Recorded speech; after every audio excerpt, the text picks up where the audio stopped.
Hello दोस्तों, स्वागत है आप सभी का DLS न्यूज पर एक बार फिर से। आइए बात करते हैं आज 3 मार्च 2021 दिन बुधवार हो गया और जानते हैं फटाफट से आज के मुख्य समाचार और देश भर की तमाम बड़ी खबरों पर नजर डालेंगे। बहुत सारी महत्वपूर्ण और काम की खबरें हैं, बैंक खाता वालों के लिए इंपोर्टेंट अपडेट हैं। अगर आपने बीमा पॉलिसी वगैरह भी ले रखी है तो भी एक महत्वपूर्ण खबर निकल कर आ रही है। इसके अलावा मोदी सरकार के आम आदमी के लिए कुछ बड़े फैसले भी हैं। आइए नजर डालते हैं एक एक करके आज की तमाम 50 बड़ी ही महत्वपूर्ण और काम की खबरों पर। पहला अपडेट आप देख पा रहे बीमा पॉलिसी वालों के लिए अच्छी खबर है। अगर आपने भी पॉलिसी वगैरह ले रखी है ना, तो अब इरडा का ये नया निर्देश है कंपनियों को कि कस्टमर को अपडेट रखना अब बीमा कंपनियों की जिम्मेदारी होगी। जी हाँ, मतलब कि आपकी पॉलिसी कब एक्सपायर हो रही है, आपकी पॉलिसी पर कब क्या कोई बोनस वगैरह आ रहा है, या आपकी बीमा पॉलिसी पर कोई नई स्कीम नई योजना आई है, इन सब की जानकारी देना अब कंपनियों की जिम्मेदारी होगी। चाहे आपने LIC से ले रखी हो बीमा पॉलिसी या और किसी भी कंपनी से ले रखी हो, प्राइवेट बैंक वगैरह से, किसी से भी, लेकिन अब आपको चाहे SMS के जरिए, ईमेल के जरिए या फिजिकल डाक के जरिए आपकी बीमा पॉलिसी से जुड़ा हर अपडेट आपको मिलता रहेगा। इरडा जो है ना, insurance regulatory development authority of India, इसने सभी बीमा कंपनियों को यह आदेश दे दिया। अच्छी बात है। और अगली खबर देखिए दोस्तों, 9 साल बाद पटरियों पर दौड़ेगी 3 देशों को जोड़ने वाली पाकिस्तान तुर्की ट्रेन। जी हाँ, इस्तांबुल इस्लामाबाद मालगाड़ी 9 सालों के बाद इस सप्ताह ये फिर से चल सकती है। ये ट्रेन 3 देश तुर्की, ईरान और पाकिस्तान को जोड़ती है। मीडिया में आई खबरों के मुताबिक ये ट्रेन इस्तांबुल से 4 मार्च को चलेगी और 12 दिन बाद इस्लामाबाद पहुंचेगी। अच्छा, चलिए अगली खबर है। कोटक महिंद्रा बैंक ने भी होम लोन की ब्याज दरें घटा दी है। आपको पता होगा, कल ही मैंने आपको बताया था SBI ने भी हाल ही में होम लोन की ब्याज दरों में कटौती की थी, राइट। और अब उसके बाद कोटक महिंद्रा बैंक ने भी मार्च महीने में होम लोन की रेटें घटाई हैं। अब अगर आप कोटक से 31 मार्च तक लोन लेओगे ना, तब आपको 6.65% की दर से होम लोन मिल जाएगा। कोटक महिंद्रा बैंक ने अपनी MCLR में 0.10% तक की कटौती की है और SBI का होम लोन अभी 6.70 चल रहा है। ओके, अगली खबर देखिए। अब अनमोल होंगी बारिश की बूंदें, मोदी सरकार स्वच्छता के जैसे ही देशव्यापी अभियान चलाने जा रही है। जी हाँ दोस्तों, बारिश के पानी का ज्यादा से ज्यादा हम यूज कैसे कर पाएं, इस पर अब एक सरकार नया अभियान शुरू करने जा रही है। बारिश के पानी की हर एक बूंद को सहेजने को लेकर 100 दिनों का एक देशव्यापी अभियान शुरू होने जा रहा है। केंद्रीय जल शक्ति मंत्रालय ने यह पहल की है। प्रधानमंत्री नरेंद्र मोदी ने इस अभियान में देश के नागरिकों को बढ़ चढ़कर हिस्सा लेने की भी अपील की है। 1 अप्रैल से शुरू होकर 30 जून के बीच ये अभियान चलेगा। कैच द रेन नाम से ये अभियान होगा। देश भर के 623 जिलों में इस अभियान को चलाया जाएगा और एटलीस्ट कुल मिलाकर के सरकार ऐसे सिस्टम बनाएगी और ऐसे जलाशय या जल संग्रहित करने वाले सेंटर बनाएगी जिससे कि बारिश के पानी का ज्यादा से ज्यादा हम संरक्षण कर पाए, है ना। अच्छी पहल है देश में। पानी बचाओ, बिजली बचाओ, सबको पढ़ाओ, आपने सुना होगा तो इसके तहत। और अगली खबर देखिए कि बंदरगाह सेक्टर में होगा $82 अरब का इन्वेस्टमेंट। सी प्लेन सर्विस में भी इजाफा होगा। देखिए, भारत की प्रगति और विकास को लेकर एक अच्छी खबर है। प्रधानमंत्री नरेंद्र मोदी ने बंदरगाहों के क्षेत्र में 15 साल में $82 अरब का निवेश आकर्षित करने की भारत की योजना का जिक्र करते हुए कहा कि वैश्विक निवेशकों को भारत को अपना पसंदीदा निवेश स्थल बनाना चाहिए। और एटलीस्ट कहने का मतलब ये दोस्तों की दुनिया के दूसरे देश जो हैं, दूसरी फॉरेन बड़ी बड़ी कंपनीज जो हैं, वो भारत में अलग अलग सेक्टर में बड़ा इन्वेस्टमेंट करेगी। इससे भारत की GDP भी बढ़ेगी, भारत का एटलीस्ट ग्रोथ होगा और भारत के लोगों को रोजगार भी मिलेगा। सरकार इसी प्लानिंग कर रही है, अच्छी बात है। और अगली खबर देखिए आप, अब सर्दी जा रही है, धीरे धीरे गर्मियां शुरू हो रही हैं और गर्मी के साथ साथ महंगाई का पारा भी बढ़ेगा। मार्च के बाद अब कपड़े खरीदना महंगे हो सकते हैं। जी हाँ, फरवरी में बढ़ती गर्मी के साथ अगर आपने अपनी अलमारियों और बक्सों में गर्मी के कपड़े निकालने शुरू कर दिए हैं तो अच्छा है, क्योंकि अगर आप गर्मी के नए कपड़े खरीदने की सोच रहे हैं ना, तो आपको इसके लिए थोड़ी ज्यादा जेब ढीली करनी पड़ सकती है। दरअसल बात कुछ यूं है दोस्तों की, कपड़ा उद्योगों के लिए धागा और कच्चा माल जो है वो आजकल काफी महंगा हो रहा है और इसका असर टी-शर्ट, डेनिम, कॉटन वगैरह इनके कपड़ों पर देखने को मिल सकता है। यानी कि गर्मी के सीजन में पहनने वाले कपड़े जो हैं वो इस बार आपको इस गर्मी के सीजन में कुछ महंगे खरीदने मिलेंगे। और चलिए साथ ही अगले अपडेट में बात करें कुछ पॉलिटिकल राजनीतिक खबरों में। आप देख पा रहे गुजरात निकाय चुनाव में कांग्रेस की करारी हार पर कोहराम मच रहा। 2 दिग्गज नेताओं ने इस्तीफा भी दे दिया। दरअसल दोस्तों, कल ही गुजरात के पालिका पंचायत चुनाव के नतीजे आए और इसमें बीजेपी को बढ़ चढ़कर जीत हासिल हुई। बीजेपी की एकतरफा जीत रही। गोधरा के 8 सीटों पर लड़ने वाली ओवैसी की पार्टी 7 पर जीती। आम आदमी पार्टी को गाँव में 46 सीटें मिली। ये देख सकते हैं आप गुजरात पालिका पंचायत चुनाव 2021 के नतीजों की टेबल भी। और कहने का मतलब ये है दोस्तों की कांग्रेस को इसमें बड़ा झटका लगा, करारी हार मिली है। और उसके बाद कांग्रेस की पार्टी की हालत क्या हो रही है। कांग्रेस के 2 बड़े दिग्गज नेताओं ने इस चुनाव में हार के बाद इस्तीफा दे दिया। चुनाव हार के बाद एक तो गुजरात के कांग्रेस अध्यक्ष अमित चावड़ा ने पद से इस्तीफा दे दिया और वहीं चावड़ा के इस्तीफे के बाद गुजरात विधानसभा के नेता प्रतिपक्ष परेश धनानी ने भी इस्तीफा दे दिया। इसके अलावा चुनावी सियासत में और एक खबर आप देख सकते हैं कि PM मोदी की तारीफ के बाद अपनी ही पार्टी के निशाने पर आ गए गुलाम नबी आजाद। कार्यकर्ताओं ने जलाया पुतला। जी हाँ, दरअसल दोस्तों आपको पता होगा कि हाल ही में कुछ दिन पहले हमने ये खबरें देखी थी कि गुलाम नबी आजाद जो हैं वो भले ही कांग्रेस के नेता हैं, लेकिन उन्होंने हाल ही में जम्मू कश्मीर दौरे पर PM मोदी की तारीफ की थी और और उन्होंने ये भी कहा था कि हमको अपनी सच्चाई हमेशा बताती रहनी चाहिए, कि पीएम मोदी हमेशा सच्चाई ही बताते हैं, ये उन्होंने कहा था। और क्योंकि वो कांग्रेस पार्टी के नेता हैं, तो अब क्या कि कांग्रेस के जो दूसरे कार्यकर्ता हैं उन्होंने उनके खिलाफ प्रदर्शन करना शुरू कर दिया। मतलब कि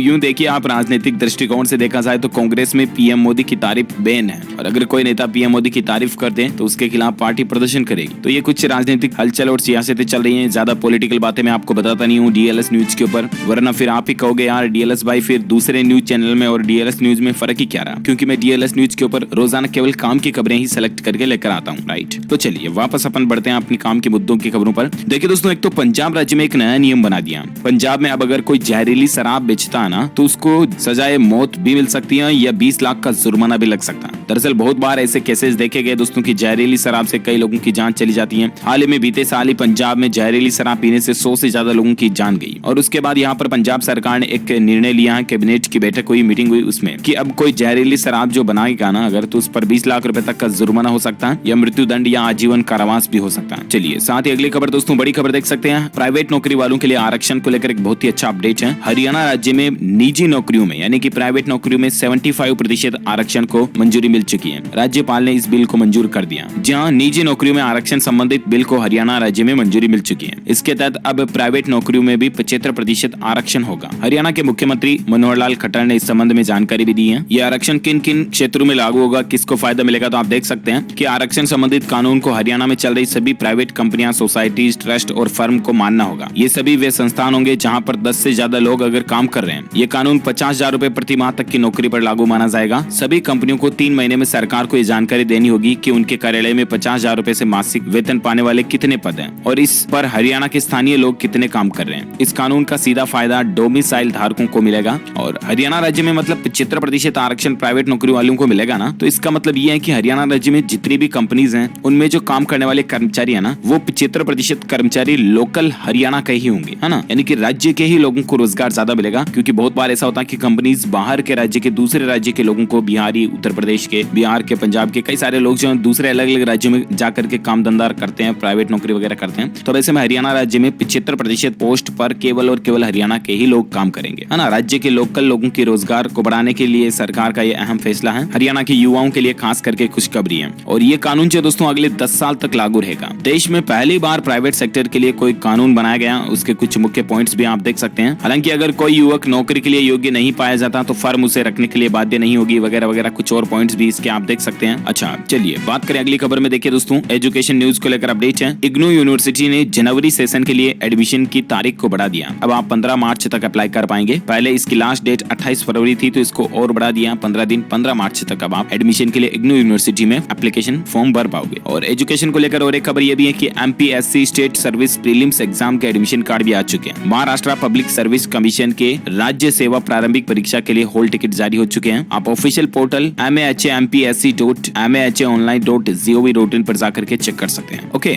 और साथ ही अगली खबर देखिए, सरकारी कर्मचारियों के लिए अच्छी खबर है। अब नए जीवन बीमा को एलटीसी में भी क्लेम कर पाएंगे। दरअसल दोस्तों, डीए यानी कि डेयरनेस अलाउंस यानी महंगाई भत्ते में बढ़ोतरी का ऐलान कई सारे सरकारी कर्मचारी कर रहे हैं और माना जा रहा है कि होली के आसपास सरकार ये फैसला ले सकती है महंगाई भत्ता बढ़ाने को लेकर। लेकिन इससे पहले सरकार ने सरकारी कर्मचारियों के लिए एक और बड़ा फैसला लिया और सबसे बड़ी बात है कि इसका फायदा हर सरकारी कर्मचारी को मिलेगा। अब वो क्या है, तो दरअसल कोरोना काल में सरकारी कर्मचारी जो लॉकडाउन की वजह से घर से बाहर नहीं निकल पाए थे और इस वजह से उनका पैसा सिस्टम में फंस गया था। लेकिन अब सरकार ने ये फैसला लिया कि अगर आपने कोरोना काल में कोई नया बीमा वगैरह करवाया है ना, तो उसका प्रीमियम अब आप एलटीसी स्कीम में भी क्लेम कर पाएंगे। यहाँ तक कि जो राज्य सरकार के कर्मचारी है ना, उनको भी इस स्कीम का फायदा मिलेगा। कोरोना काल को देखते हुए ही मोदी सरकार ने एलटीसी स्कीम लॉन्च की थी और अब गवर्नमेंट एम्प्लॉइज इसमें भी अपना पैसा निकाल पाएंगे। अच्छा, अगली खबर देखिए दोस्तों, एक बहुत ही चौंकाने वाली और अनबिलीवेबल यानी अविश्वसनीय खबर आप देख पा रहे होंगे कि साल 2050 तक दुनिया के हर 4 में से एक शख्स जो है वो बहरापन से जूझ सकता है, यानी बहरा हो सकता है, सुनने की समस्या आ सकती है। ऑफिशियली WHO की तरफ से लोगों को अलर्ट किया गया। जी हाँ, अगले 3 दशकों में दोस्तों प्रत्येक 4 में से एक व्यक्ति के सुनने की क्षमता में कमी आ सकती है। दरअसल WHO ने एक रिपोर्ट में कहा कि संक्रमण, बीमारियां, जन्मजात रोग और ध्वनि प्रदूषण और हमारी आजकल की जो लाइफस्टाइल है ना, इसी की गड़बड़ी को कंट्रोल करके ऐसे मामलों को रोका जा सकता है। बाकी इन सभी कारणों के चलते आने वाले भविष्य में हमें कई सारी समस्याओं से जूझना पड़ सकता है। वैसे आपको एक चौंकाने वाला फैक्ट अभी भी बता दूं दोस्तों कि अभी वर्तमान समय में भी हर 5 में से एक शख्स को सुनने की समस्या है। साल 1919 तक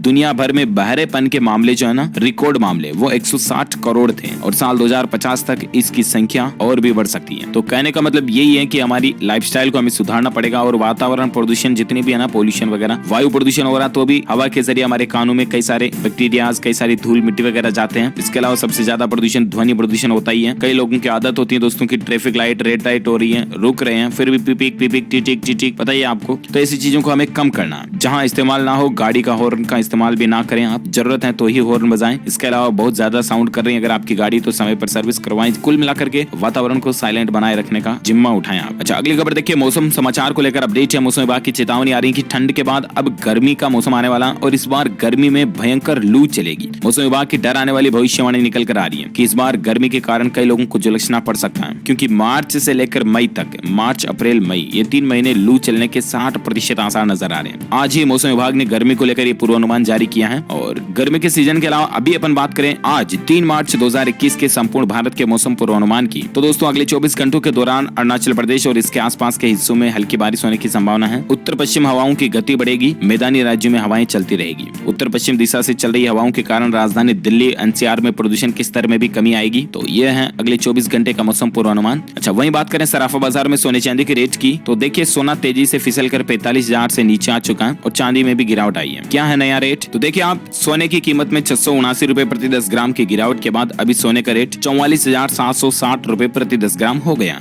और वहीं चांदी की बात करें दोस्तों, तो चांदी में भी बड़ी गिरावट देखी गई। 1847 रुपए की गिरावट के बाद अभी चांदी का रेट 67,073 रुपए प्रति किलो तक पहुंच गया। ओके, तो ये तो रहा आज का सराफा बाजार का अपडेट। और वहीं पेट्रोल डीजल के रेट को लेकर एक अच्छी खबर ये आ रही दोस्तों कि अब सस्ता होगा पेट्रोल डीजल, क्योंकि सरकार जो है वो टैक्स घटाने की तैयारी में है और 15 मार्च तक हमें ऐसा कोई ऐलान भी देखने को मिल सकता है। मीडिया में ऐसी रिपोर्ट चल रही है। दरअसल कई जगहों पर पेट्रोल डीजल की रेटें 100 रुपए प्रति लीटर के भी पार जा चुकी है, आपको पता होगा। और इन्हीं बढ़ते हुए रेटों को देखकर एक तो वित्त मंत्री निर्मला सीतारमण जी जो वो पेट्रोलियम प्रोडक्ट को जीएसटी के दायरे में लाने की बात कर रही है। रिजर्व बैंक के गवर्नर शक्तिकांत दास भी टैक्स घटाने की सलाह दे रहे हैं। तो वहीं पेट्रोलियम मंत्री धर्मेंद्र प्रधान ओपेक देशों से क्रूड सप्लाई में कटौती कम करने की गुजारिश भी कर रहे हैं। और सरकार के इन सभी सूत्रों को देखते हुए ऐसा माना जा रहा है दोस्तों की 15 तारीख तक सरकार जो है पेट्रोल डीजल की टैक्स के रेटों में कुछ कटौती कर सकती है। तो आम आदमी के लिए राहत की बात होगी। और चलिए अगले अपडेट में बात कर लेते हैं कुछ कोरोना से संबंधित खबरों पर। देख पा रहे होंगे दोस्तों की हरियाणा के करनाल में कोरोना विस्फोट देखा गया। एक स्कूल के 54 छात्र संक्रमित मिले और उसके बाद ये एरिया जो कंटेनमेंट जोन बन चुका है। मतलब कोरोना बीच में थोड़ा कम हुआ, ठंडा हुआ और उसके बाद अभी कुछ राज्यों में कोरोना और ज्यादा तेजी से बढ़ रहा है। और एक बड़ी खबर देखिए,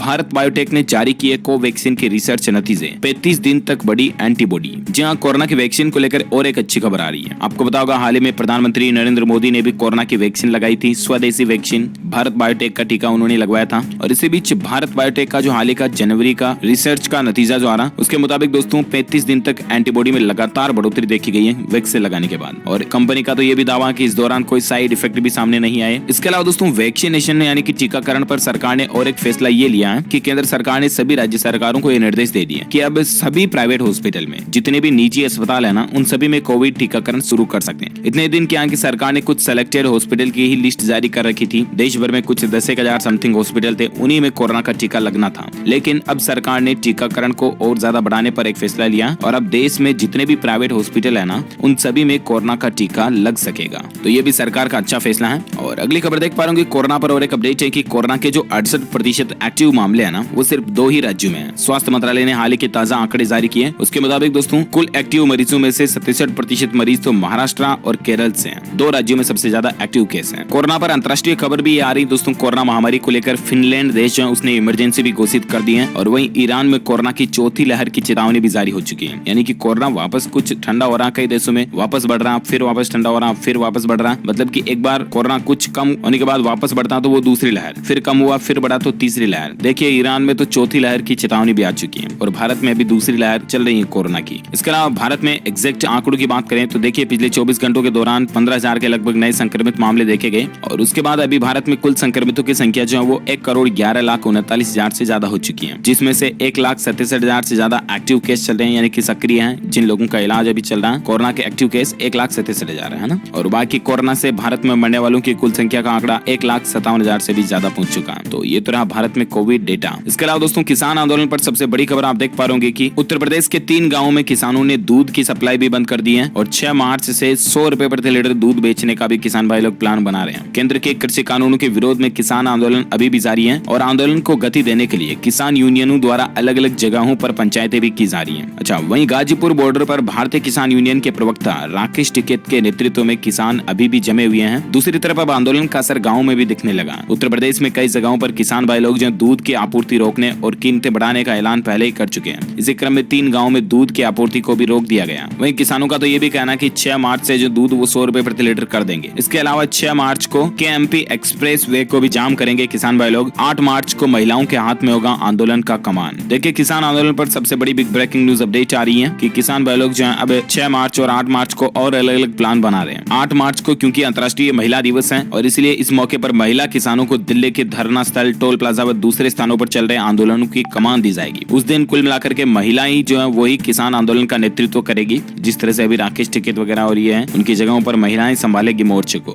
अब देखते हैं कि आखिर सरकार जो है किसान भाई लोगों के साथ कब बातचीत करते हैं और कब क्या कोई नया फैसला लेती है। जो कोई भी अपडेट आएगा मैं आपको बताऊंगा जरूर DLS न्यूज के माध्यम से। फिलहाल अपन नजर डालते हैं देश से जुड़ी कुछ और बड़ी खबरों में अपडेट। देखिए आप, इलेक्ट्रिक वाहनों की इंडस्ट्री में एक अच्छी खबर आ रही है दोस्तों की अब बस 15 मिनट में चार्ज हो जाएगी आपकी बाइक या इलेक्ट्रिक कार। बैटरी का नया अवतार आ रहा है। जी हाँ दोस्तों, बेंगलुरु में IT सेक्टर का एक स्टार्टअप है, लोग 19 मटेरियल्स करके उसका नाम है। उसने इलेक्ट्रिक वाहनों में तेजी से चार्ज होने वाली बैटरी की तकनीक पेश की है और कंपनी का यह दावा है कि ये दोपहिया और तिपहिया इलेक्ट्रिक वाहनों की बैटरी को महज 15 मिनट से भी कम समय में चार्ज कर देगी। देखते हैं आखिर ये सुपर कैपेसिटेड पावर वाली बैटरी जो है कब तक देखने को मिलती है हमें। फिलहाल देखिए आप अगली खबर, राजधानी दिल्ली से गाजियाबाद जाने वालों के लिए राहत भरी खबर है। नेशनल हाईवे 9 की एक लेन खोल दी गई है। जहां 26 जनवरी के बाद सुरक्षा के लिहाज से बंद दिल्ली से गाजियाबाद और मेरठ जाने वाली सड़क NH9 का एक लेन जो है वो अब खोल दिया गया है। 26 जनवरी के बाद से दिल्ली पुलिस ने इस लेन को बंद कर रखा था और इसके कारण गाजियाबाद, इंदिरापुरम, नोएडा वगैरह जाने वाले लोगों को काफी परेशानियों का सामना भी करना पड़ रहा था। तो अब लेन खुल चुकी है। अच्छा, इसके अलावा दोस्तों आवाजाही की जब बात हो रही है तो और एक खबर देखिए कि अब बिलासपुर से सीधा आप उड़कर दिल्ली जा सकेंगे, बच जाएगा आपका कीमती वक्त है। दरअसल बात कुछ यूं है कि मोदी सरकार जो है वो क्षेत्रीय संपर्क योजना पर लगातार काम कर रही है। इस योजना का उद्देश्य ये है कि आम आदमी तक हवाई सेवा को पहुंचाया जाए और इसी क्रम में बिलासपुर से दिल्ली फ्लाइट सर्विस भी शुरू कर दी गई है। इसे मिशन उड़ान योजना के तहत शुरू किया गया और एटलीस्ट कुल मिलाकर के सरकार का प्लान ये है दोस्तों कि देश के छोटे छोटे शहर भी है ना, उनको भी हवाई सेवाओं से जोड़ा जाए ताकि लोगों को आवाजाही में दिक्कत ना हो। इसी क्रम में ये नया प्रोजेक्ट शुरू किया गया है। अच्छा, अगली खबर देखिए, अंतरिक्ष में बनने जा रहा 400 लोगों के लिए एक होटल जिसमें आपको कई सारी लग्जरी सुविधाएं भी मिलेगी। जी हाँ, अगर आपसे कहा जाए दोस्तों कि पृथ्वी के बाहर किसी होटल में रहने का मौका मिले तो आपका रिएक्शन कैसा होगा? Amazing, right? जी हाँ, लेकिन चौंकिएगा मत क्योंकि बहुत जल्द ये हकीकत साबित होने वाला है। दरअसल ऑर्बिटल असेंबली करके एक कंपनी है दोस्तों जो इस प्रोजेक्ट पर काम कर रही है और 2025 से आपको इसकी शुरुआत भी देखने को मिल जाएगी। तब आप अंतरिक्ष में जाकर के लग्जरी होटल में रह पाओगे, होटल का रूम लेना, वहीं पर खाना पानी नाश्ता करना अंतरिक्ष में, है ना? मतलब एक कैसा ड्रीम वाला नजारा देखने को मिलेगा। और चलिए अगली खबर देखिए आप, SBI क्रेडिट पॉइंट के नाम पर फ्रॉड की कोशिश हो रही है। क्रेडिट पॉइंट रिडीम कराने के आपके पास भी मैसेज आ सकते हैं और इससे आपके साथ धोखाधड़ी भी हो सकती है। मतलब आजकल कई ग्राहकों के पास है यूं ही हर कोई फर्जी मैसेज आते हैं कि SBI के क्रेडिट पॉइंट आए हैं, आपको मिले हैं 10,000 के पॉइंट आए, आप रिडीम कर लो इस लिंक पे क्लिक करके। तो ऐसा कभी भी किसी भी लिंक पे क्लिक ना करें क्योंकि संदिग्ध लिंक पे क्लिक करने का मतलब आपके मोबाइल के डेटा दूसरे के पास जा सकते हैं और आगे आपसे कोई ATM कार्ड वगैरह ऐसी इन्फॉर्मेशन भी पूछ ली जाती है तो उससे भी आपका बैंक खाता खाली हो सकता है। सो प्लीज सावधान रहें, बी केयरफुल रहें और ऐसे किसी लोभ लालच झांसे में ना आए, ठीक है? और अगली खबर देखिए आप, वो रडार सिस्टम जिससे दिल के मरीजों की मौत का पता 4 दिन पहले ही लग सकेगा। जी हाँ, मेडिकल साइंस में एक नया चमत्कार कह सकते हैं आप इसे। दरअसल दोस्तों